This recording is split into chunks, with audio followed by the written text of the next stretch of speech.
Hello, friends. Here we are on the Real Dirt, and I'm with Jacob Sarabia today. He's looking for us looking for the best sack of weed we got. I'm sure we're going to try a few. What'd you find over there, Jacob? I ended up settling on this Wi-Fi OG for the first one. Settling on the Wi-Fi OG. Well, Jacob, not really settling. I mean, choosing my own free will. Choosing. Yeah, it's a great day in the studio today. It is April 28th. There's a snowstorm raging outside the Real Dirt Studios in Denver. It's kind of the end of the day for us. So we got whiskey glasses in hand. There's a joint here to be had, I believe. Yeah, man, we're just going to sit back here and talk about some fine cannabis and about hemp, about what's going on in the world of hemp, how people are actively on the ground farming hemp, not just the theory of it all. So, why don't you start us out, Jacob? Looks like you've rolled up a hog leg, I like to call it. Yeah, we don't like to roll them small. It is the end of the day. No, man. There's no well, actually, I used to say there was no reason to smoke. What? We don't have a lighter? Oh, my God. One of these pockets. Hey, Travis, get us a lighter. Travis, get us a lighter. All right, thanks, Travis. Travis got us a lighter. Yeah, fire that Wi-Fi up there, man. There's a lot of politically correctness about cannabis even today. You know, on our Instagram page, we can't show people smoking ganja or hemp anymore. We can't do it on Facebook. We can't do it on Instagram. And I know people do it, and we've done it before, but we've also been in trouble for it. So, hey, we're not going to take any pictures of this 5-inch joint that Jacob's just rolled. You're just going to 5 inches, 10 inches. It's a 10. It is a Rasta-sized joint, but Jacob is from Humboldt. But yeah, I agree. It is nonsense that you can't post that on your Instagram. Man, I mean, with all the other stuff that's on Instagram, and you can't have some of the healing of the nation. It's like they're trying to make it cigarettes. Yeah, no doubt. It is. I mean, and many people wonder why it's not ruled the same way tobacco is and smokable products. And I really think it is. They've just stayed away from it because it's not federally legal. So they can't say certain things necessarily, like you say about tobacco or tobacco substances. Yeah, no one's really broken through and tried to do that yet, but I'm sure it'll be coming soon. Yeah, with smokable hemp, I think we're really going to start to see it. Yeah, with smokable hemp, it's going to be everybody smoking hemp all the time. Oh, yeah. Because if it's rolled just like a cigarette, packed just like a cigarette, people can smoke it in their car, during traffic. You can smoke it walking on the street, at the bar. Yeah. You're going to see people, just like with the Juul pods, people that never smoked are going to start smoking. It's going to be the social thing to do. People that don't smoke cannabis are going to smoke it. People that smoke cigarettes are going to smoke it. Everyone's going to be smoking it.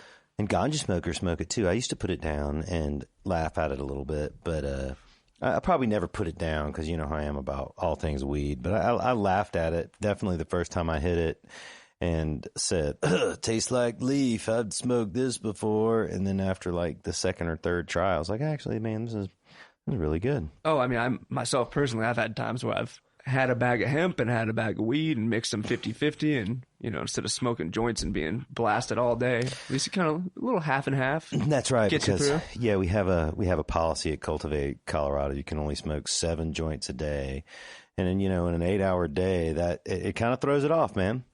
This is just the weekends I'm talking about. Oh yeah, no, just the weekends. That's right, on your off time.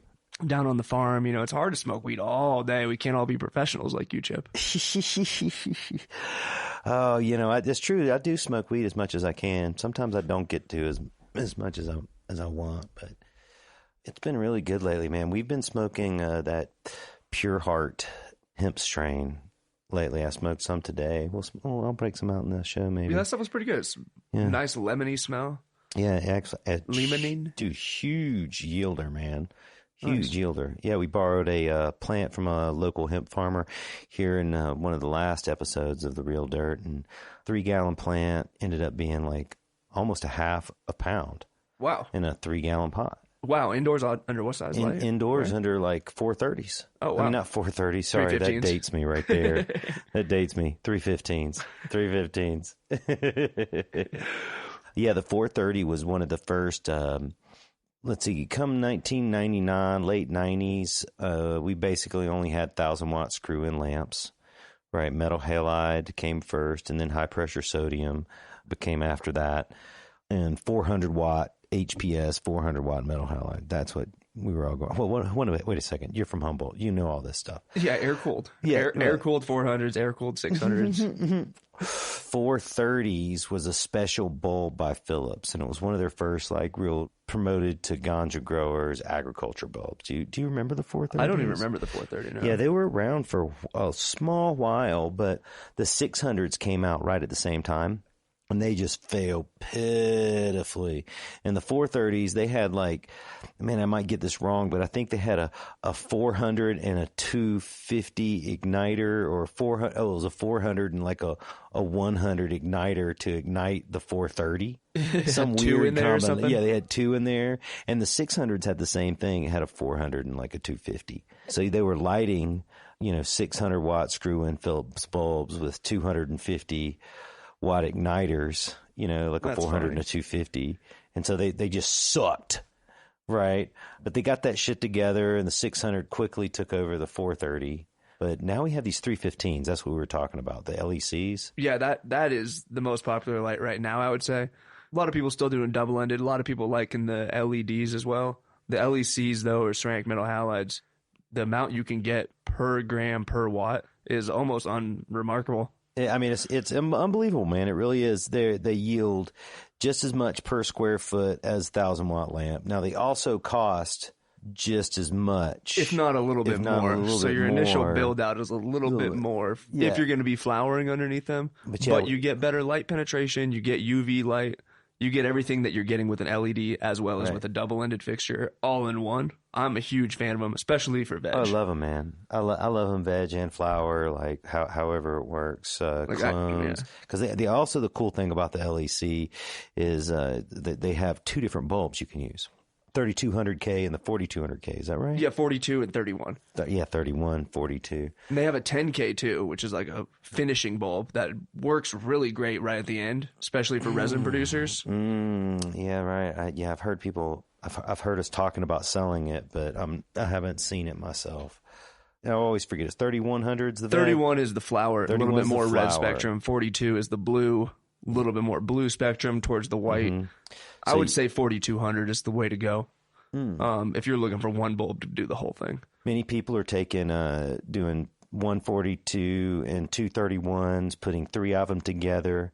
These lamps grow in about a 3x3 area. That's 9 square feet, and 1,000 watts, double-ended 1,000 watts. Most people grow in 5x5s with those, and that's what most of the light tests. Whenever we do light tests, that's what they say, right? Something like that. 5x5. Exactly.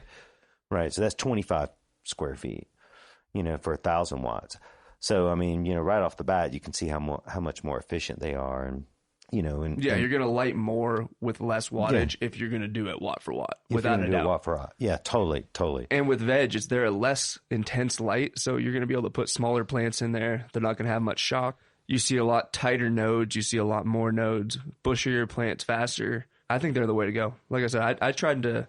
They're more expensive. They're more expensive, but it's also you get more. I mean, you could get a T5 fixture and put the UV bulbs, and then it would be more comparable. Still not the same thing. But then you're looking at more expensive fixture just alone because each one of the bulbs is $30, and you got to buy 8 of them. Right. So what's the $150 fixture if you got to buy $220 worth of bulbs?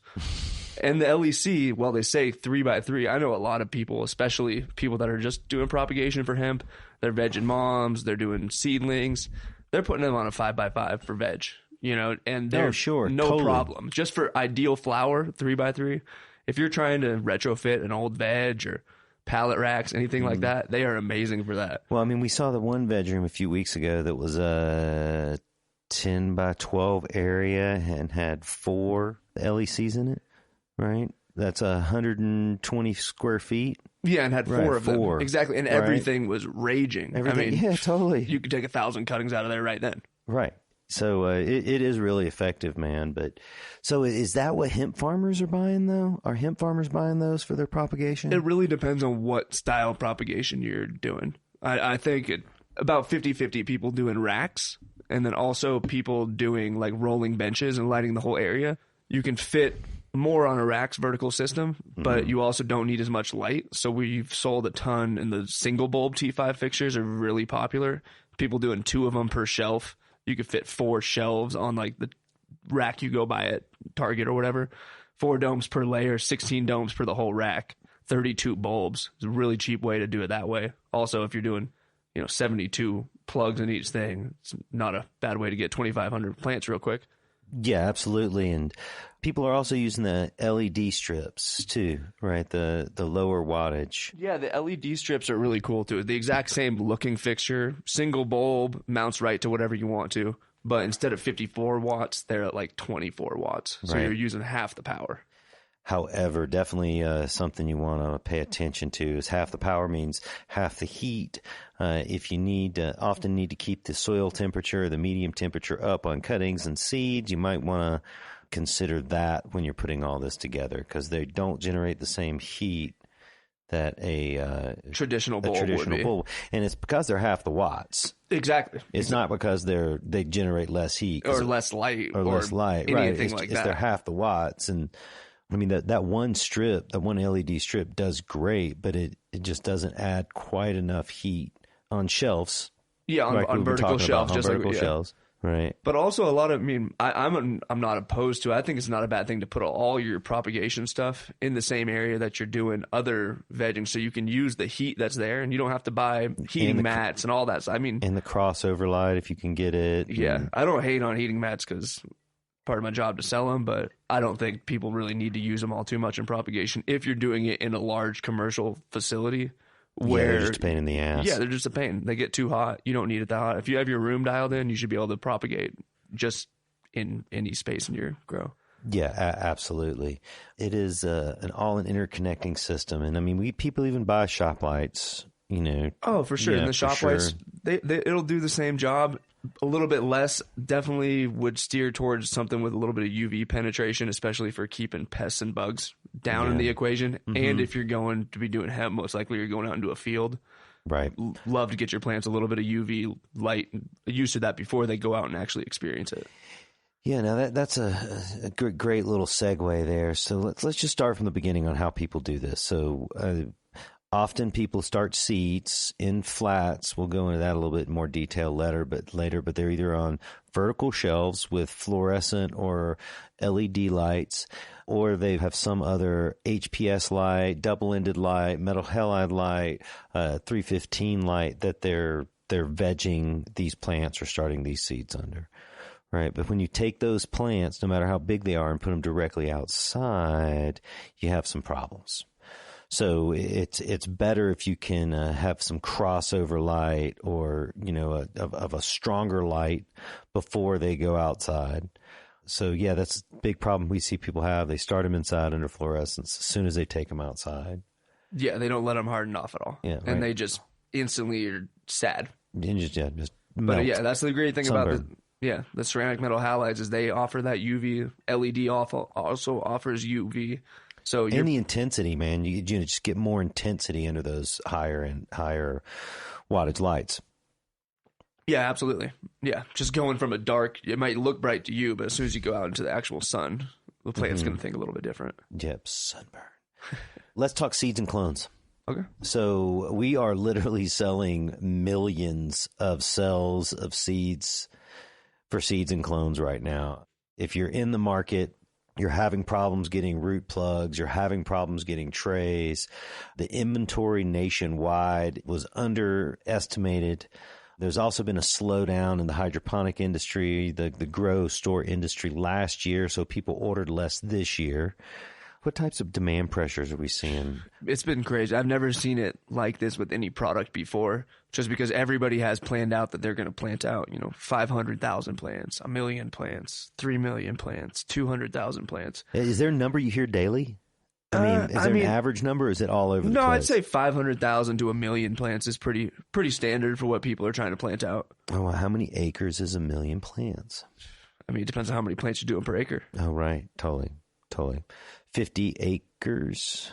If you're doing 2,000 plants per acre. 100,000 is 100,000 seeds at 2,000 an acre. Yeah, so 500 acres is 1 million seeds. Wow. So numerous people are calling us on daily about planting this many seeds. Yeah. And the problem is nobody really expected there to be a surplus of I mean, most other crops, they're not planting 1 million seeds, and they're not having hundreds of farmers planting 1 million seeds. Right, not in this specific way, right? Because not in the root plugs, not in rock wool. I mean, rock wool, they've kind of bounced back and they're available now, but the root plugs still super scarce. I think that people are underestimating the actual shortage of it, and when the time comes to plant and they go to buy the plugs, they're going to be left with, 20,000 plugs when they need 500,000.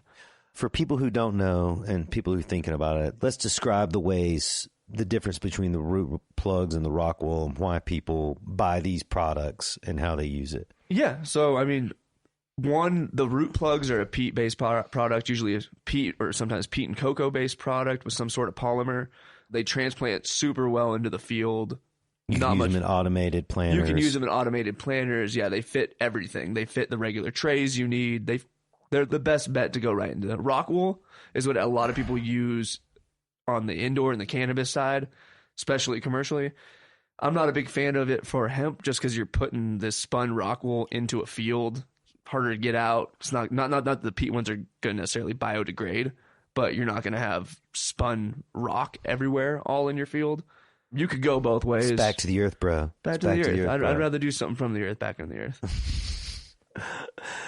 No, yeah, I get it. People do have problems with that, but you absolutely can plant rock wool directly into the soil. Oh, absolutely. Absolutely. And people are all the time. So what size rock wool? What is this? The most popular ones are probably the 1.5 inch cubes, like the sheets. And that's a 72? 98 actually 98. On the 1.5. Yeah, and the 2 inches are 50 per. And the 2 inches are and 50. 98 is still, that's almost pushing it a little bit.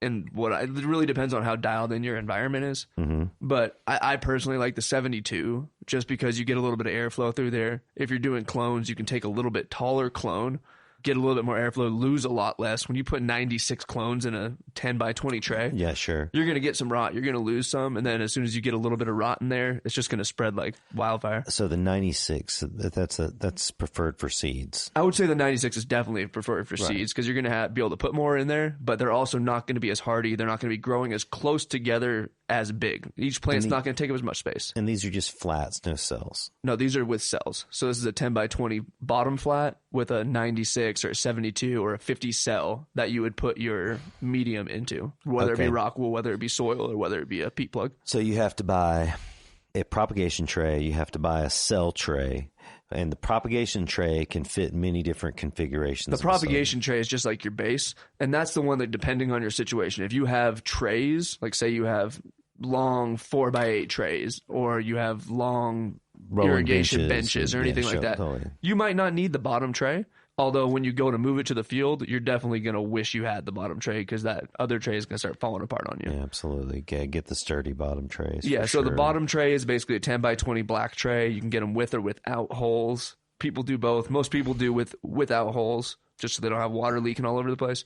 And then the insert tray that goes into that's where it goes anything from 32 cells all the way up to 144 cells. And each cell size is just a different rock wool size or a root plug size. Yeah. The 50 and the 72 are pretty universal. As soon as you get over that, it turns into a smaller plug.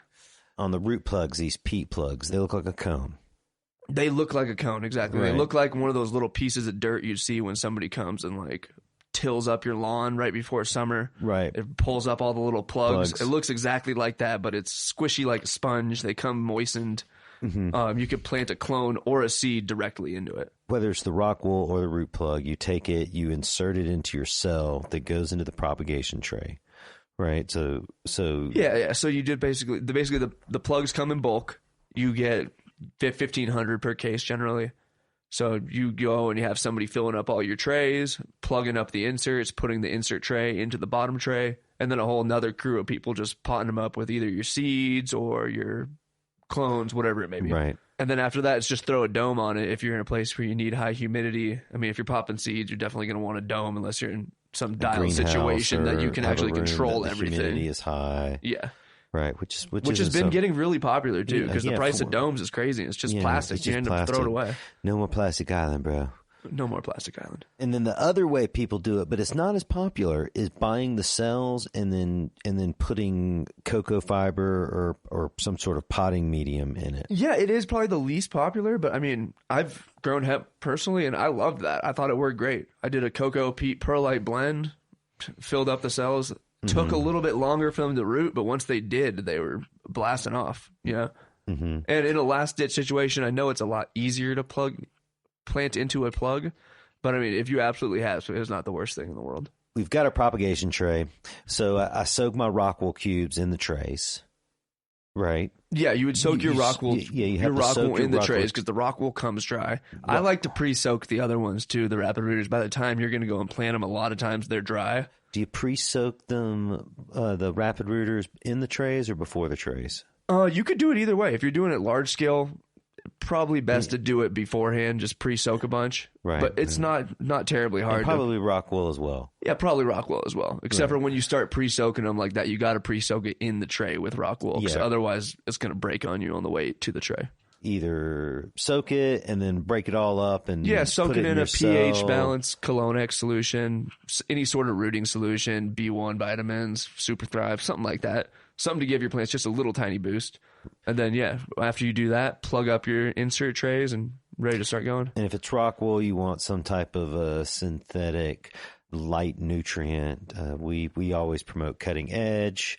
It's a great 3-part nutrient, but you could use any numerous other, cutting or seedling starting. Yeah, and once nutrients. again, not imperative, but you'll see way better results if you do. Yeah, the little things you do when you're taking clones, especially on a large scale, that you spend $200 on a bottle of nutrients, and all your clones are happier, healthier, hardier. Right, absolutely. It doesn't take much, that's for sure. Yes, being sterile, that's the number one. People always come in and say, oh, what product do I need to do this? And it's not necessarily the product you need. Every one of those cloning products is going to get you the same result in the end. It's your process and how you take a clone or propagate your seeds. Right. Yeah, man. Hey, you know what? We're done with that one joint. I think let's rummage through the bag. Rummage through? See what we can find? Here, we'll take a little break here. Jacob, why don't you grab the bag and we want to make a game of it here? We can just do a grab bag here. Just close my eyes, reach in there, see what we got here. What do we got? Purple Punch. Purple Punch is next on the menu. All right. Yeah, so I'm going to let Jacob roll it up there. He is a superb joint roller. I don't know if any of you know Jacob out in public. You should challenge him to a joint off. They won't win. He'd be glad to roll your weed up into the largest joint you've ever seen, and it'll also smoke really excellent. All things aside, I describe my show as like, high-level interviews with a little Cheech and Chong. I'm feeling a little more Cheech and Chong today. Me and Jacob hadn't hung out for a while. We always smoke lots of weed together, so it's good to get into the Cheech phase. It is serious. This is a serious thing we're talking about. Cannabis legalization. The cannabis business movement is going on all over the world. And, you just got to be prepared for it. You got to use the best equipment. You really have to gain the best knowledge. And if you want really expert advice, just give Jacob a call. You can email him. His email is jacob@cultivatecolorado.com. And he can answer pretty much any question you have about equipment to propagate and grow hemp or ganja. And, when we get calls, interesting calls at the shop, a client wants a certain product or something that we don't have.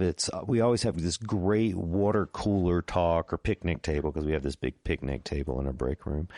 And we talk about your special cases. So if you want to be talked about and you got a special case, just give Jacob an email, jacob@cultivatecolorado.com.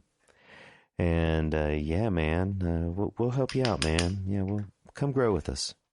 Damn, man, I tell you, you always roll an incredible joint. You should be a professional. Semi-professional. Semi-pro, you're going to go semi-pro. But if you did that, then you wouldn't work with me anymore. Hey, I was thinking about this the other day. What was the first?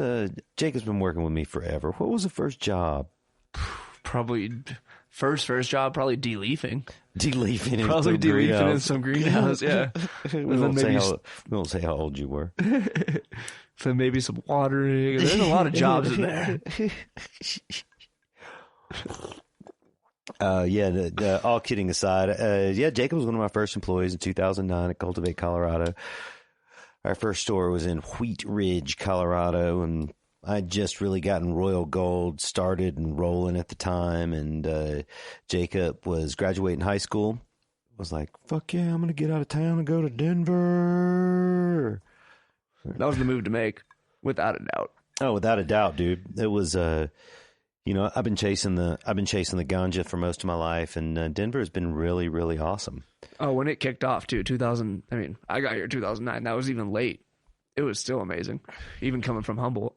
Yeah, I mean, that you were here right when it hit, before actual legalization, but it was still medical, and like people had been here before us, and they were doing it, and like they were doing it good, and like there was like, you came out here thinking it was going to be one way, and it was like, oh wow, people are doing it the same way they've been doing it out there. People are respectable, ready to grow, and the whole way the industry's grown has just enabled people to create better and better weed and actually science the fuck out of some weed. Yeah, man, all the metadata people have been gathering, all the technology that monitors your room environment, your room temperature, your plant moisture levels, the vapor pressure deficit, and all the everything. You get to analyze it now and be like, damn, man, look at that crop fucking crushed it. What was different about that crop? You can go back exactly and chart it and look exactly where in the past it was like, oh, I don't know, maybe I just messed up and got something better, Right. But now it's like, oh, I can attribute it to this. I can attribute it to the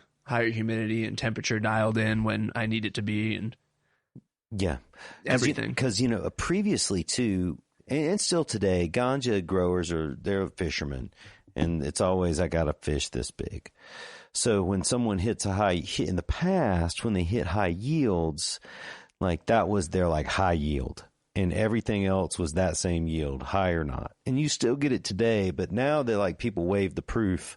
Oh, now that everything is collected and via metric, and you can actually see exactly how much you got from every plant, like it really makes everybody kind of, I don't know, hold truer to their words a little bit. It takes, yeah. We all have this perception too on how and what to do, just like we're talking about with seeds and propagation. Many people who are new to the hemp industry, they have their idea on how they should do it.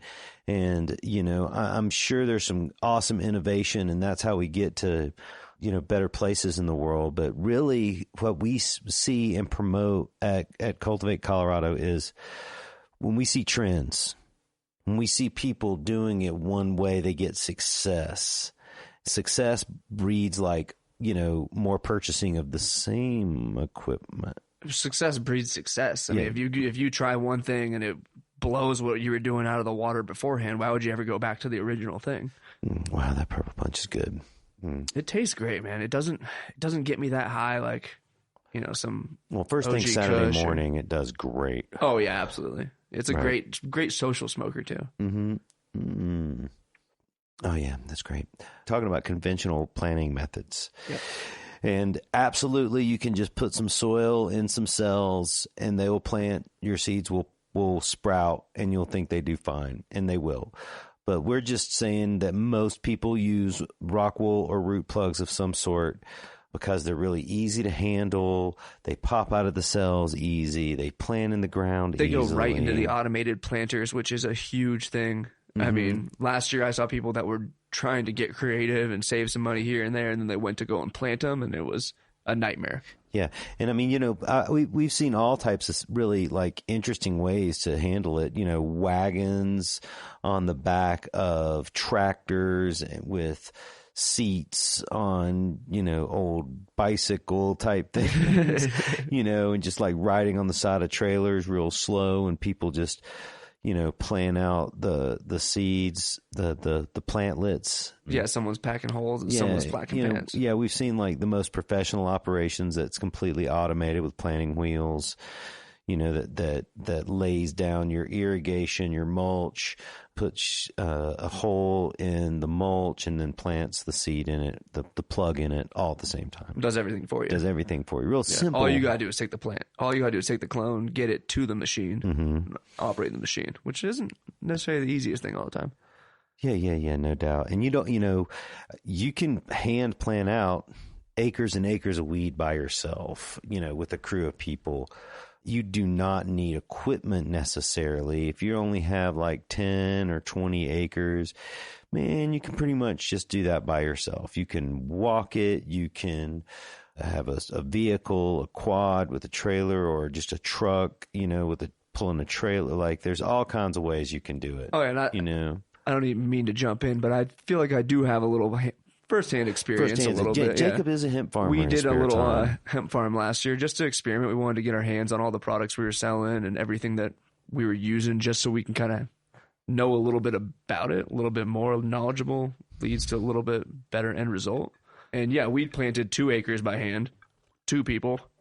It went about 8 hours each day, day and a half. Not bad. Not bad at all. Look at that. It can be done. It can be done is all I'm saying. Now, Jacob's a hard worker, and I don't know, the guy Morris he had with him, I don't know how hard worker he is. Oh, he's even harder working than me. I probably did a quarter of the field. Yeah, I'm totally being sarcastic. I know Jacob was out like, oh, hey, Morris, move that plant over a little bit more. But it can be done. Yeah. Yeah, no, absolutely. And, I've talked to people who literally just, walk the fields, right? And just like you plant trees, just plant the plants. Maybe not for 500 acres, but for a few acres, you could do even a quarter acre. There's nothing that's too small, I don't think, for hemp, especially now where the market's at. You could do 40 acres, man. It's just walking it, man. Especially if you have the root plugs or if they're in rock wool. Oh yeah, right. You just go like lay all your trays out, pick them up, put them in a bag, and just like have some type of, in the tree planting industry, we have these things called hoe digs. Right, and it's this mallet that you swing with one hand, and the weight and the force of it will pull back just enough soil, and then you throw a tree in there, and then you step on it. Right, pretty much stamp on the tree in the hole. So, I mean, I'm sure that it's that easy. It is. Right. You can. That's what I'm saying. You can do anything. We did it. We did 2 acres. We had no power, water off a generator. All of our irrigation run off of basically pressure from just gravity. An unsophisticated operation, or highly backwoods sophisticated. Absolutely. Sophisticated, right. Totally no But if power you can do it in that situation, you can do it in any situation. Yeah, many agriculture things are, man. So, hey man, let's since we're talking propagation, let's just go right into seeds for a minute. Now, that's something that we don't really deal in at Cultivate, but like, let's just, what are people planting? Everybody is planting feminized seeds. Fem seeds. Yeah, everybody's planting feminized seeds. Why do you want, for those that don't know, why do you want fem seeds? You want a feminized seed because you want a feminized plant. A feminized plant or a female plant is going to produce the flowers that everybody wants. A male plant is just going to produce pollen, which is going to be negative in the effect that you don't want a bunch of seeds coming from pollen. You're not really sure where it's from. Right.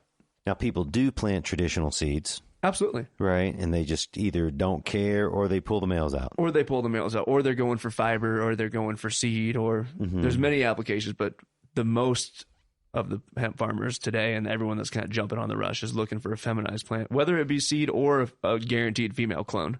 I'm a proponent of the male and female plants to some degree, but it absolutely requires far less work to just pay the money. Oh, in traditional cannabis, always male, female. You got to do that, especially to find the good genetics and the actual strain you really want. If I were growing a bunch of hemp, I would probably make my own seeds, right? And I would end up with some of those at least being traditional seeds. I'd fem it for sure, but I'd probably grow a bunch of traditional seeds too. It also depends on how experienced you are growing as well.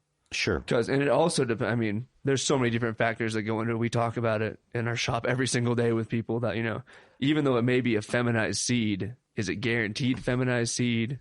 Is it? No, and I see on many people's labels that it says like 90% or 92%. That 8% can be detrimental. Yeah. Well, you don't, many people are going to disagree with me on this, but like I was in a field last year, 40 acres, and they had several males in this one area, and the pollen around those plants was heavy. But as you got like 100 feet away in all directions, you started not to see plants that were heavily seeded. Right. I could see your point in that, where that the pollen maybe doesn't spread too far. It really it depends also what your end goal is for the crop. You know, if some seed spreading a little bit is going to be detrimental, you can't have it. If it's not going to be a problem, you know, it really depends. Are you extracting? If Are you you think going the for ganja fiber? farmer down the street is going to be super fucking pissed at you for some reason, maybe you shouldn't do it. That might be a battle that people are facing this year, especially. I mean, a lot of people are going into areas where there's already established commercial grows that, I mean, they have been there for 7 years now, and they pay their taxes, and they don't want some hemp farmer coming in and planting their 90% feminized seed, because that little bit of pollen, if it drifts into their greenhouse, that could be detrimental crop loss for their actual, commercial cannabis business. Right. That is getting affected now by someone that's just, threw out a bunch of seeds recklessly. Sure. Yeah. And we've got all this stuff going on in Oklahoma right now. We're setting up a grow store, Cultivate OKC, Cultivate Garden Supply there in Oklahoma City. And we've been down in Oklahoma City a bunch the past 4 months. It's really hot and heavy down there in the medical cannabis scene, as well as hemp. But apparently there's lots of wild hemp growing in northern Oklahoma. And I talked to many people that were like, oh, there's no way you can plant outdoor ganja here because of the outdoor hemp. Just because the outdoor hemp will pollinate the ganja so bad that... Yeah, I don't know. I really do think that's fearful. And if you are in those areas, then it's not going to work out so well. And you're probably already aware of it too if you're in those areas. Yeah, exactly. Yeah, you're right. You're right about that. You would hope. I mean, you never do know. You never do know. But it always is the unknown that will come and get you. Just like you could think you're doing everything right and your neighbor's completely reckless and they bought, unguaranteed feminized seed, and all of a sudden, they have 25 acres of male plants that they're not in a hurry to cut down. It is a fertilization. Plants are animals, and just like with animals, with humans, with dogs, it doesn't always stick. No, true, very true. It doesn't always stick. So even though like there is this, chance of pollination, it doesn't always stick necessarily. No, yeah, it's all speculative too. Right. What genetics are people planting? What's the names? I think the real popular ones from the last few years have been like the cherry wine. Yeah, the cherry crosses, cherry wines, the wife, T1, real popular. Oh, real small, easy to grow. Yeah, easy to grow, easy to manage. Mm-hmm. I think now with the growing hemp industry, we're going to see a lot of cool new crosses and a lot of cool new strains. Oh yeah. I don't know if every one of them is going to be a grand slam, but there's definitely going to be some cool stuff, especially with people trying to cater towards smokable hemp or like connoisseur grade hemp that just looks amazing, smells just like actual cannabis. You get all the terpene flavors that come through. Totally. There's going to be some awesome strains that come through like that have under the 0.3 THC and smoke great, like look great. Doubt. I'm excited for that for sure. And this year is going to be huge. It's under development now, that's for sure. Absolutely. Under development now. I'm looking forward to seeing it. All right, you got your hemp seedling, your clone, whatever you just planted, and you're gonna go put it in the field. Now, there's two things that cannabis pretty much has to have, and that's water and nutrition. What's the main irrigation technique people are using? So with irrigation, I guess the first way to preface it would be every irrigation situation is different, and it's definitely dependent on where you are growing, what your land is. It can be everything down to the slope of your land to, are you growing in the south or are you growing in the high desert, Yeah, absolutely. But the thing is with that is they also make something for every single application. Yeah, because agriculture is huge. Yeah, it's huge everywhere. And the whole point of drip irrigation was it was invented in the desert where they have no water and they have to make it spread. And hence you get this amazing technology that you're saving water as well as growing plants to their full capacity. So here in Colorado, we see three primary types of irrigation. We see ditch irrigation, which is you buy shares into a federal water, state water. You buy rights to water so that you can. It's probably the least economical because you're using the most amount of water. Right, and you basically flood your field. Yeah. And it's these real rudimentary like redirects with plastic. It's real simple system, but you basically just flooding the field. You're basically flooding the field, and you have less control into what goes to your plants, as well as like if you haven't been doing it on that property for a long time, it's real easy to overwater and real easy to underwater. Yeah, but simple. Really simple thing to put together. Very rudimentary, cheap to install, but over the long run, you're going to use more water, and you can't dial it in as much as some other methods. And then there's pivot irrigation, and both of these, the ditch irrigation and the pivot irrigation, they're predominant to large scale agriculture in Colorado and all over the world. Absolutely, pivots. I mean, probably predominant everywhere. Yeah, you see them when you fly anywhere. You see the pivots, the big circles when you're looking at the plane. Exactly, and these are a large boom that's hooked to a well, and it goes. It's on wheels, and it rolls through the rows. It's a sprayer every so many feet, 5 feet or something. Right, real like easy overhead irrigation. Yeah, overhead irrigation. It's similar to a sprinkler, but not quite. I do see large sprinklers here too. Yeah, right. I do see large sprinklers here too, but it's not really a predominant irrigation platform on commercial agriculture. No. Right, because many people getting into hemp right now are already into commercial agriculture, so they're just using whatever they got. And the only way you do see sprinklers, but it's always the drop-down overhead sprinklers, which are great in greenhouses for small irrigation, for propagation, and small plants. Anything that you could overhead irrigate like that and be able to penetrate to the soil and water it to the capacity you need to, especially for seedlings. Cheap way to do it, as well as you can do huge areas. The thing that we see rising the most and is probably the most cost effective, as well as has the most plastic and is totally disposable, and you just throw everything away when you're done with it if you want, is drip irrigation. Yeah, drip irrigation is the way a lot of people's minds just go to when they think about field crops, because plastic mulch and drip tape. Exactly. Plastic mulch and drip tape. You can get a machine that lays it all down. It might not be the most economically friendly in the long run, but they do have options now that you can use for multiple seasons.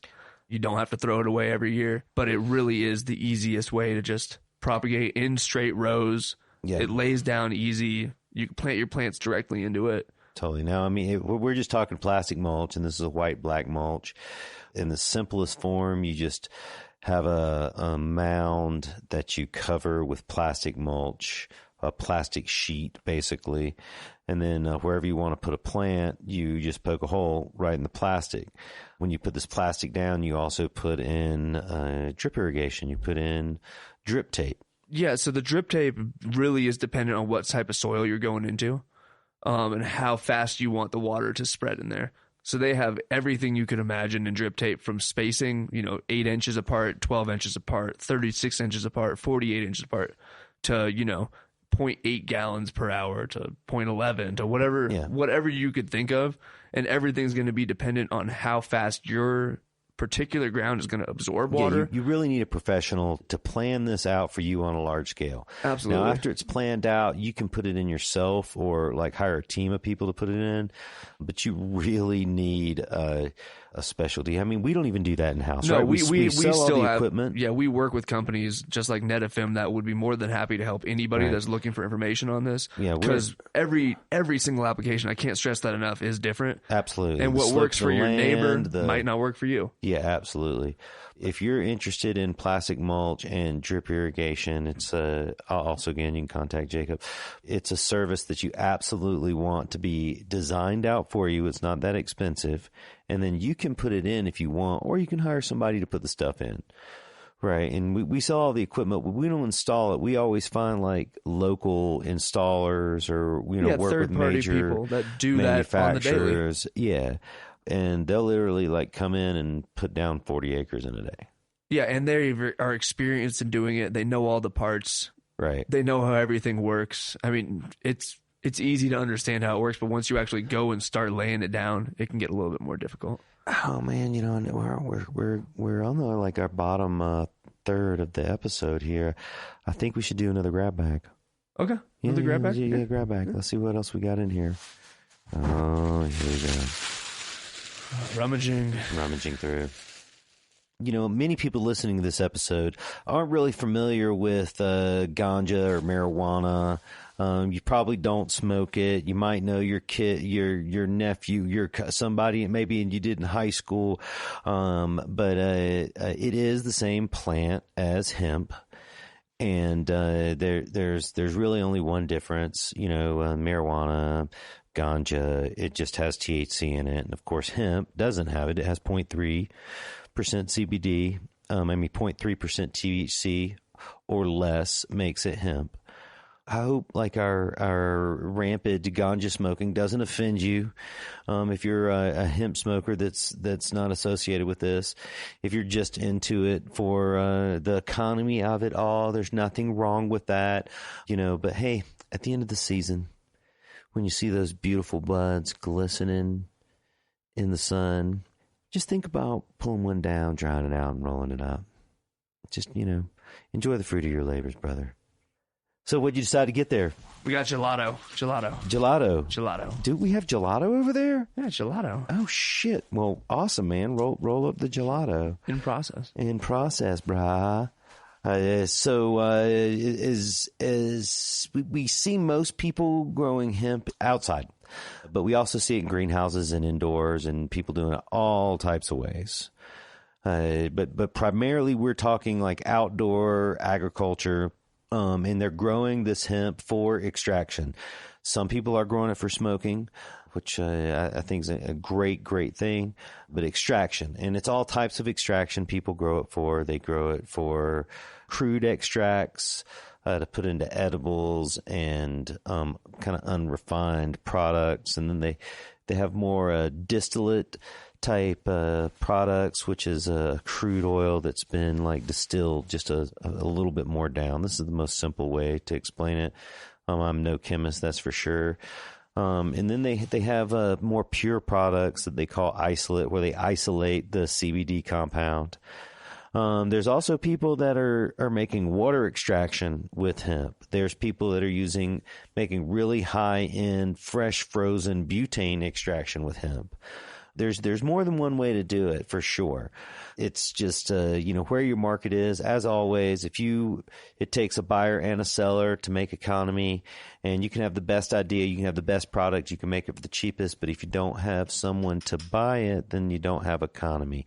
If you're a buyer who's got money in your hand and you can't buy what you want, then you can't also complete that cycle of this cycle of economy. And, I really love business and I love growing plants, and there's nothing wrong with business. People often say it sourly, but it is how the world goes around. How we pay for the things we want, and I find it really satisfactory to be an independent business person. I own several businesses in this area. Cultivate Colorado, we've talked about. Growers Potting Soil, we've talked about on numerous occasions. I really enjoy helping people grow and building products to help people grow. Yeah, man, roll another one of them sweet ones up. That was one of my first weed dealers. That was what he said after we bought a sack. He was like, hey, man, why don't you roll one of them sweet ones up? I love a good Swisher Sweet. Swisher Sweet. Yeah, you roll a good blunt, too. That's for sure. Whatever the canvas is, I'll make a masterpiece. The canvas of cannabis is a masterpiece. I've even been known to roll a madrone bark, in desperate times. Desperate times. Northern California. Yeah. The Indians used to smoke out of madrone bark. More like someone just left us somewhere with, no papers. Like, hey, watch two this. Matches. Here's some matches or a can of gas and a battery. Yeah. Someone. Who was that? It wasn't me. That was not me. No, absolutely not. It wasn't me. No, you always, I always let you the utmost hospitality. Yeah. Oh, with a full fridge and a fine jar of weed. So, man, we've talked about genetics. We've talked about how people propagate. We've talked about irrigation a little bit. Man, let's talk about fertilization and pesticides. Yeah, man. While you pass that sweet one around, man. I always get really southern when I smoke a joint. Man, how are people doing this? There's a few different ways people are doing it. I'd say there's probably two ways that are very popular that we see all the time. A lot of people are doing like a soil analysis of the soil they're going to be planting into. We do these all the time, right? Absolutely. You send it off to a scientific soil analysis lab. They're going to come back and give us basically ratios for different amendments you need per acre. Right. At what desired depth. So organic or synthetic fertilizers, right? I mean, a lot of them will just tell you what you need, and then you can choose if you want organic or synthetic. Yeah, right. They'll just tell you the pounds per acre, and then we can calculate that for you. Exactly, especially to or you can adjust pH too. In Colorado, that's huge. They'll tell you exactly how much you need to adjust your pH to 6.5 to 7.0. Man, the number one thing we see is gypsum. For sure. Gypsum is the best way. In Colorado, like when people do a soil test, they need basically three things: gypsum, organic matter, and nitrogen. Every time. Right, almost every time. Sometimes I've seen people that need phosphorus. I've seen people that need other things too. Yeah, but it's always those for sure. Almost always nitrogen, organic matter, and 100% Which gypsum. there's very easy and cheap and effective ways to get all of those into your field, especially if you're preparing a field to plant in. You're going to have to till it anyways. Yeah. So why not just till in the amendments that are going to create the soil that you need to grow the plant that you're trying to grow? A million ways to do it. You can do it with cover crops if you got time. Absolutely. You can spread chicken manure over it or steer manure over it if you can calculate it out appropriately. I'm a really big proponent of chicken manure. Earthworm castings, they get expensive fast. Yeah, totally. That's just we hear people. I've seen people with quotes for $2 million worth of amendments that you're like, man, I don't think you need all that at all. Yeah, really. How much? Hey, remember that one? The guy who literally had almost $2 million worth of amendments. $2 million worth of amendments. He was being recommended $200,000 for 500 acres, and that was still high. That was still giving him. More than he even really needed. Way more, because exactly. But you can throw everything at it, but at the end of the day, it's what are you trying to produce? What are you trying to grow? What are the inputs you're trying to put in, and what are the outputs you're trying to get out? Man, I think our most organic-wise, the cheapest and most popular organic amendment is blood meal and bone meal. Absolutely. For nitrogen and phosphorus, potassium, gypsum, organic matter. Like your best option is to get some type of sawdust and compost it a year ahead of time. But if you don't have that and you're stuck getting something now, peat, cocoa. Peat comes in large compressed bales. But you're talking semi-truckload per acre of peat or cocoa probably to adjust. Here in Colorado, that's a common number to cut into, especially if it's thick clay or because there is a myth about hemp, and it's not really a myth. You can grow that shit anywhere, right? But it also thrives in awesome soil. Absolutely. You still have to feed it, and it still has pest pressure. And that was the main misconception, I think, originally here 2-3 years ago. It was like everybody thought you didn't have to feed it, or that you weren't allowed to feed it, or you can't feed anything. I mean, because that's the other way people grow it. Is they don't test their soil, they don't do anything. They just plant it out there and it grows because it will grow. Yeah. But if you're starting with that as your template, and that's really probably the cheapest way to do it. Oh, it is 100%. And that's the whole thing is you can do it. You could do it in your backyard. Just dig up. You can dig up the ground, do a couple rows, get yourself a license. Mm-hmm. No problem. But you could always do it better. Yeah, you can. And with this industry, it's growing at such a rapid yields pace. Per acre, whether it's 500 pounds an acre or 8,000 pounds an acre. Yeah, absolutely. If you put something into it, then you will get something out of it.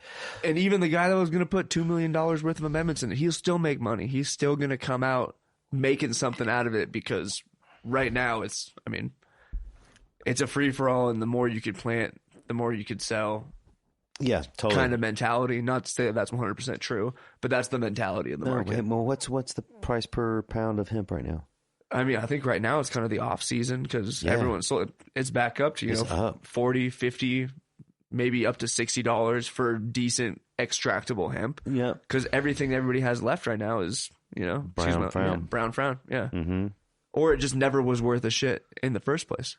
Definitely expensive though. to supplement the field. It's something that you have to think about for long term. Like, throw out some. Do you have any prices per acre, or ideas of what people can spend? I mean, it could go. It all depends on the land. It could be from all over the place. It really could. $1,000 per acre to $5,000, $10,000, $15,000. We had that 60 acres last year, and that was $3,000 for gypsum for 60 acres. For just gypsum. Yeah, and that was the cheapest direct product that you could get. Right. Mm-hmm. And gypsum's probably one of the cheaper ones that you put in anyways. But I mean, it really depends. There's a lot of pre-mixed amendments that I personally like, especially if people are trying to go a more easy route. I know Down to Earth makes a really good all-purpose. I know Key to Life, they make a hemp dressing, field dressing. But it's like on that, you still need to do a little bit of the science, because what it says on the bag is, 400 to 800 pounds per acre. And that could be a huge variance depending on where you are and what your pre-existing soil is. Yeah. So also, like if you're renting land, you're just building the soil for someone else. Like there's something to think about. And we've seen as much as $10,000 an acre for people. Yeah, absolutely. But you do amend it that way, and you have really greatly improved your soil. And then next year you don't have to amend it like that. Exactly. Right. You also get some cover plants in. And, just things start to change a little bit. So I'm not saying it's a one-time fee, but it starts to be less every year, and you build your soil. Yeah, it's a long-term. It's a building the soil. Right. It's building a whole ecosystem in your field, basically. And if you do go that route, you should be doing cover crops, and you should be. And then over time, it does become the cheapest. It absolutely does. Right. It depends. It's all the approach you're trying to go to. You're trying to lay down synthetic nutrients from day one and feed for a year or two, and then move on to another piece of property, or because you can do that too. You can supplement your field with synthetic nutrients, and we've done that for people before. Also very popular and very inexpensive. And hemp does not have to be grown organic. It can be grown synthetic. Many people think that. Yeah, it doesn't have to be grown organically, but there is a huge market for the organic hemp. Yeah, and it's something that you should, if you can, strive to. But synthetic agriculture is real and used responsibly. It is, how we're all fed in the world. And especially for even though I try to buy all organic shit. I mean, I'm just totally talking shit. But synthetic fertilizer really is the most predominant way everything's grown in the world. It really is. And I mean, at the end of the day, with what we were saying earlier, most of this is going to isolate extraction, and CBD being organic or being synthetic at that point really holds no ground. Yeah, and you can mix synthetic nutrient in your soil, or the other even cheaper opportunity, or even the cheaper method is to feed it with liquid fertilizer. Absolutely, yeah. Right. High grade liquid fertilizer or high grade.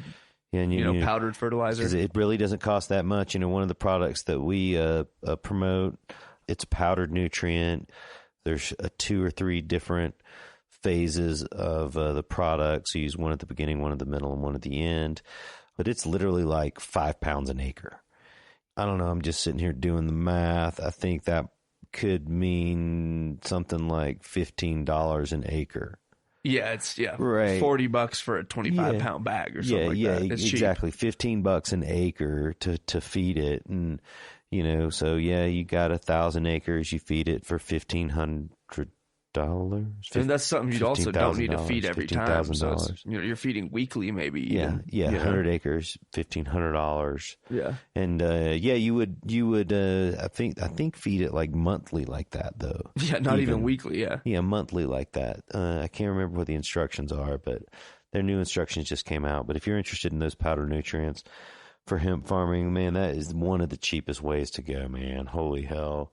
It's definitely more difficult. You definitely have to have you can do it a few different ways. You can have drip tape, or you can just spray it on.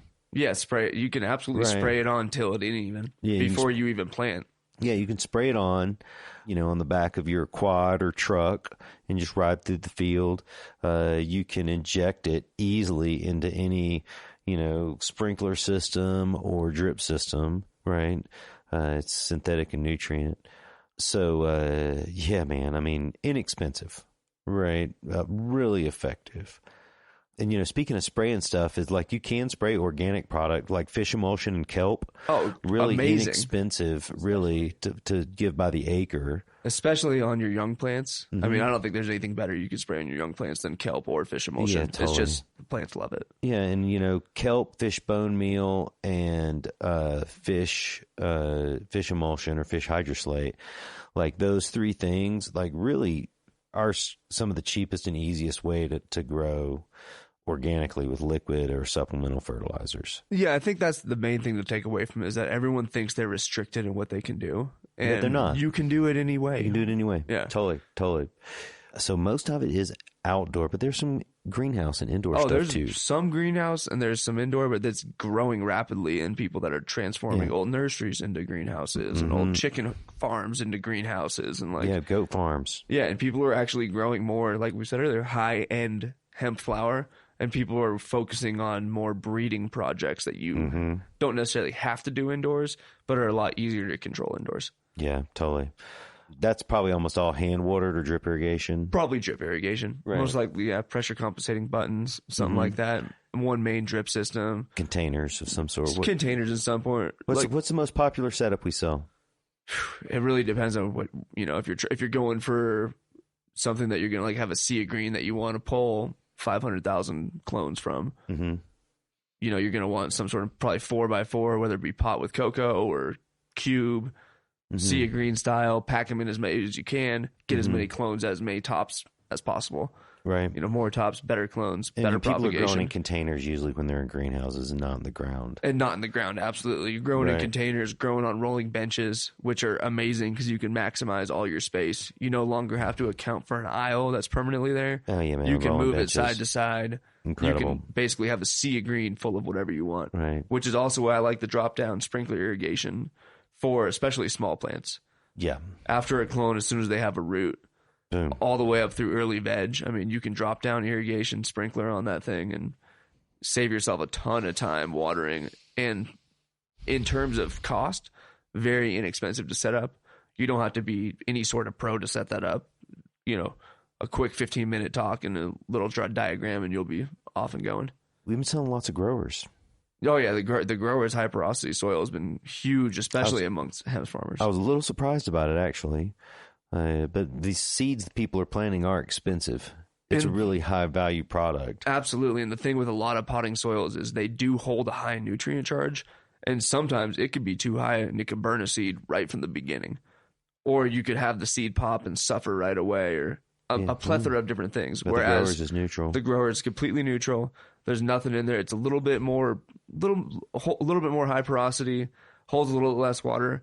So when you water it, it's not going to dry out in one day, maybe 3-4 days. It's going to hold enough water to actually encourage the root to grow down towards the bottom. Whereas even in rock wool, it takes a little bit more touch and feel because you really want to promote that root growing downwards. And if the media is too wet or too saturated, it's going to hit that water barrier and just slowly make its way down as the cube or pot dries. Yeah, temperature for sure where it hits the water. We built that product for, people to pump it with nutrients or mix it with organic nutrients. We built it as a high-performance potting soil. In the Denver area and then the region around here, it is inexpensive, I guess, compared to other products, but I just never thought hemp farmers would be, buying so much of it. It's great. It's also clean too. That's another thing. It's like everyone's going to be, there's bugs outside naturally, but the cleaner plant you can put outside, the cleaner plant you're hopefully going to have at the end. Yeah, which is always a huge battle, especially when you're growing, especially when, a lot of people that are doing hemp, it's their first time doing large scale agriculture. Right. Now, so in the greenhouses, people are still planting in that same manner, with still making clones in the same manner, still planting seeds in the same manner, and then they transplant it into like a 4-inch or a 1 gallon and then go into a larger pot. Is that what's happening? Yeah, like for finished product. Yeah, for a greenhouse product. Yeah, I'd say a lot of people are probably growing in a 5-gallon pot, 7-gallon pot, finishing in those, growing very traditionally, just to how you would be doing large scale commercial cannabis. I mean, people do Grodan in some of those greenhouses, but I'd say most popular is 5-gallon, 7-gallon 3 gallon if you're really trying to pump it full of nutrient. And it, like I said, once again, it all depends on if you're going for seed crop, are you going for smokables, are you going for extraction? So it's all over the place, really. It really is all over the place. Do we have a number one pot we sell? 5 gallon, without a doubt. 5 gallon, without a doubt. Right. Yeah, 5 gallon traditional nursery pot.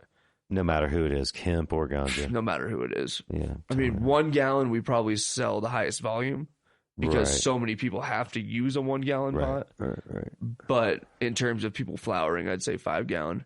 5 gallon, 7 gallon are the 2 most popular. 3 gallons catching up because people are starting to learn that, hey, if you can really dial in your water times and you can feed your plant maximally. 3 gallons is less soil. 3 gallons is less soil. You can feed it more. You know, totally 2 gallons is less soil. You could feed it more. It's gonna keep going that way, where people are really gonna dial it in and. Oh, I agree, man. Maximize the smallest pot with the most waterings. And I agree, man.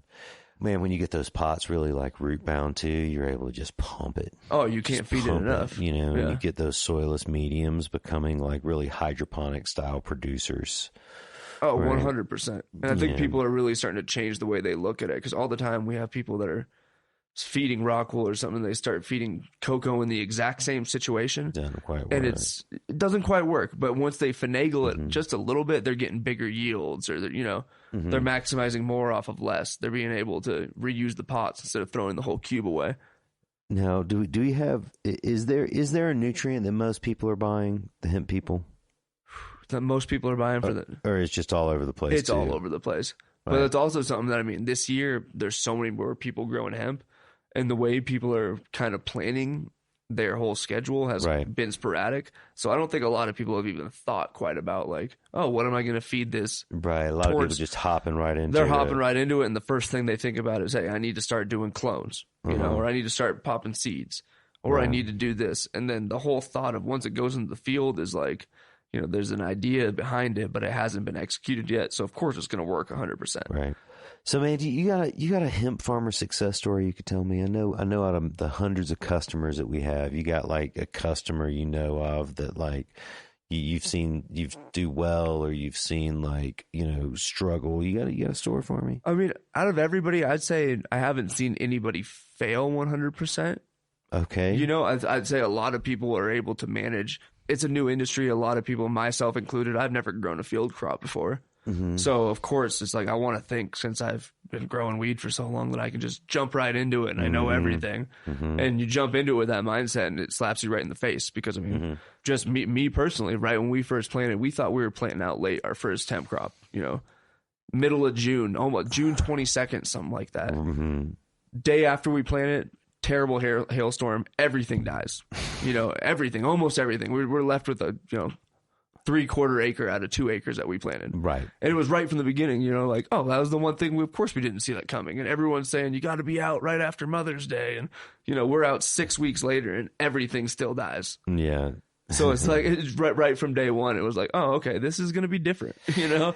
Like, yeah, absolutely. You know, there is something to planting late. Plant more plants that are smaller. 100%. You know, a fallacy people have is, I'm going to grow the biggest plant. But, man, those big plants fall over. They break. You have to actually trellis them. You don't want to be doing anything like that when you're when you're in a large-scale agriculture like that. Right. And honestly, like, one thing that shocked me pretty hard was we had some plants that we had been vegging and taking clones off of, or we had been vegging, got them a little bit bigger.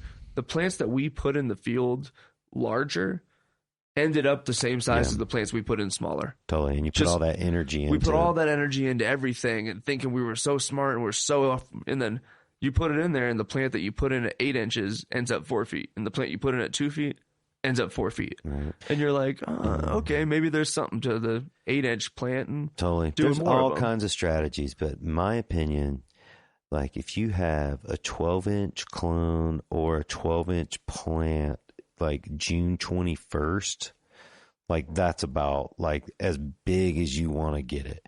And it will get, if you get it they'll get fucking huge with the big ones. I mean, we saw neighbors we had that were planting out, you know, 2-3 weeks before us, you know, as we drove by, and we're like, oh, we got to get it out there. And at the end of the year, we had plants bigger than theirs that we planted out, weeks that later. Solstice period really is like the premium planting period. And I know people are going to tell me wrong and you do it all different ways or whatever. And it all depends on where you are, too. It depends on where you are. Every season is different. Here in Colorado, it's, I said, I've been rocked by the hail early summer. So I've, now I've learned from that, maybe cover something before and wait for it to actually stop. Well, like all over the country, like, June is often like bad weather. Yeah. But it's also about that photo period change too. Right. And, with hemp farming specifically, you want lots of smaller plants because it's easier to harvest. The large plants, the wind and the rain break the branches and, they get so big they topple over, and it's kind of this cool ego thing to see, but you really want the smaller plants. Yeah. And that also brings up kind of another side thing that you said, kind of neat thing people have seen or things that are bad in hemp. But I know in Colorado and other places, don't grow more than you can dry, because it is easy to put the plant out. There should be a song about it, because here, let's wrap it out. There's just a handful of rules to follow. Number one is don't grow too much that you can't water. It's hard to wrap your head around that, but it really is. Yeah, too much that you can water. People do that too. I've seen people do it out in Colorado multiple times. They get to the middle of July and they have no more water. The well's dry. Yeah. Same thing with drying it. Don't grow too much where you can't dry it.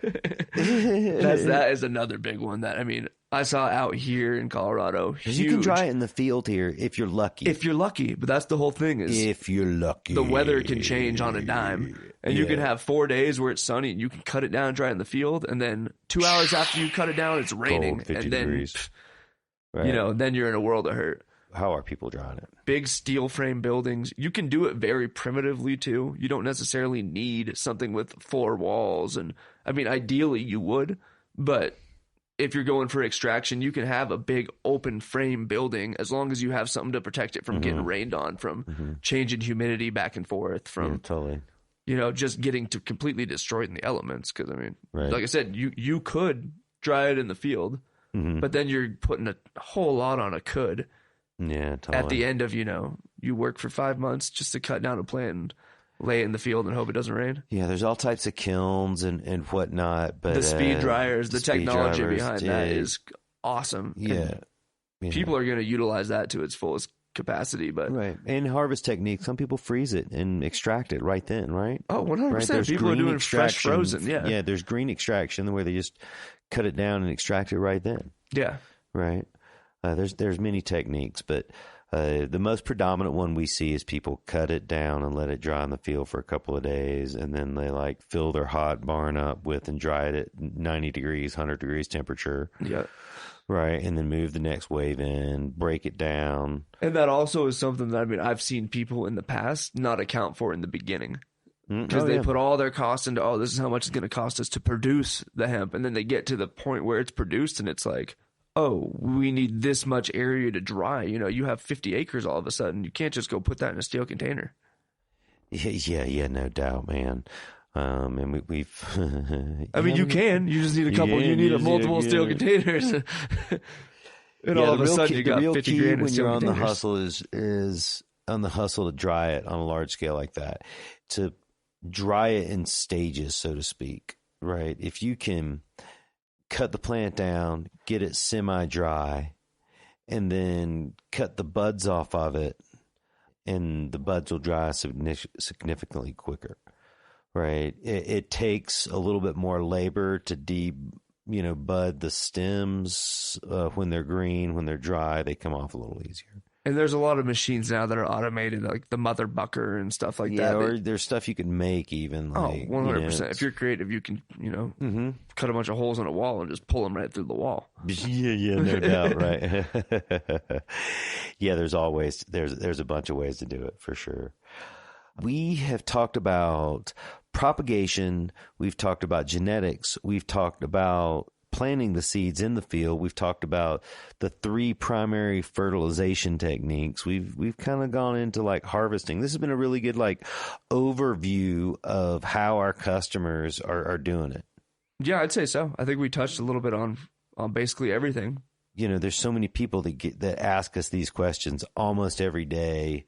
It's hard to get anybody on the phone anymore, but it's awesome too. I love it in my position just because I get to learn every single method. If somebody wants to try something and they call me and say, "Oh, I thought about this," I get to go and find it and learn it and at least see if they work for them. See if it actually works, because a lot of stuff is snake oil. Work. I mean, a lot of it really is. Man, everybody's got their magic, and everyone who's ever smoked a joint or been inventive have developed this like special, like, I can do it this way. I can make $1 million doing this. It's the same way with hemp. Oh, and if there's anything I can give anybody a piece of advice is, don't get conned. The con is real in the hemp. There's stuff you could buy that's just an agricultural piece of equipment you could spend $15,000 on that they're going to charge you $75,000 for because you're growing. And we hemp. Sell this type of equipment too. Yeah, and we sell it for $15,000 and not $75,000. Yeah, right. You see some astronomical things come back because the people that aren't in it, they see it as, oh, they're just out there growing weed. They're out there growing dope. They're making money. They're making money hand over fist. That green greed. Yeah, that green greed. It really is real, especially with the extraction machines and like. Oh man, I know it's like 10 times more expensive than it costs to make like a pressurized vessel. Yeah, you can go buy it from the company that makes it for $150K, but they'll sell it to you for $1.5 million because it's going to produce you $1 billion worth of crude. $1 billion. Yeah, so just be careful in what you're buying. There's people out there trying to sell everything, and there's also a bunch of bad information about hemp. People got like the Australian stuff, the Czech stuff, the like hemp for victory stuff, and that's really for industrial hemp, and it doesn't necessarily apply to what's going on now. This is a completely new industry. It is. It's an industry that's why so many people are interested. So many people want to get in, especially on the ground floor, because it's something you can do in areas where they've had farmland that you can't make a dime off of. Mm-hmm. All of a sudden, there's this product that if done correctly in the area and extracted to its maximum potential, could change communities' lives, could change states, could change everything. Man, what are the 3 big hemp myths? 3 big hemp myths. That it's the same thing as weed and it gets you high. Yeah. If you smoke CBD, you're gonna get just lit high, just like you would be off THC. One I hear a lot is hemp. They're just males. It's all males. It's all male plants. Males. Absolutely, you hear that one all the time too. That's just male cannabis. Yeah, totally. And man, honestly, the third one is you don't have to fertilize it. Yeah, probably in terms of growing it. Yeah, you don't have to fertilize. You just put it out there. It grows like a weed. Yeah, totally. Which it will grow, but I mean, only to the quality of your land. Yeah, if that's only to the amount of the water. If you're trying to actually make something out of it, you got to put a little something into it. Yeah, absolutely. There's nothing you can just throw out there and it just grows. Yeah, man. Well, hey, dude, thanks, Jacob. I'm glad we got to hang out here, smoke a few joints, have a little podcast. Yeah, I know. Good couple tastes there. Good couple of conversations we had here today. I know people are going to enjoy it. This is going to be one of the last podcasts here in the Real Dirt studio locations. Sad day. Yeah, sad day. Well, we're going to rebuild a bigger and a better studio for next time. A little bit better mountain views. Better mountain views or perfect. Whatever, ocean views. Views, mountain views. Maybe we should move this thing down to Panama or Virgin Islands or something. I'm all in, yeah. Catamaran views. All in catamarans. That's right. The ridiculous, the wild, the crazy, and of course the hemp and the ganja here on The Real Dirt. Thanks for joining me once again on another excellent episode of The Real Dirt with Chip Baker. If you love this episode or if you hate this episode, drop us a line. Join us on Facebook and Instagram, The Real Dirt Podcast, and download and subscribe to the Real Dirt Podcast on iTunes. Hey, man, I know you guys got other stuff to do with your time, and I really appreciate you listen to me ramble. I really enjoy this. I enjoy talking to you. I enjoy when people from across the world and across the country drop me lines. If you really like this episode, yeah, man, just drop us a little line. Join us on Instagram, The Real Dirt Podcast, and say so. And if you see me out in public, number one, introduce yourself by saying, "Hey, Chip, I love your podcast. My name is so-and-so," because people forget to do that all the time. And I really like talking to people about hemp and ganja, but we get so excited. I always don't remember, like I don't get your name. So you already know my name, but I just don't know yours yet.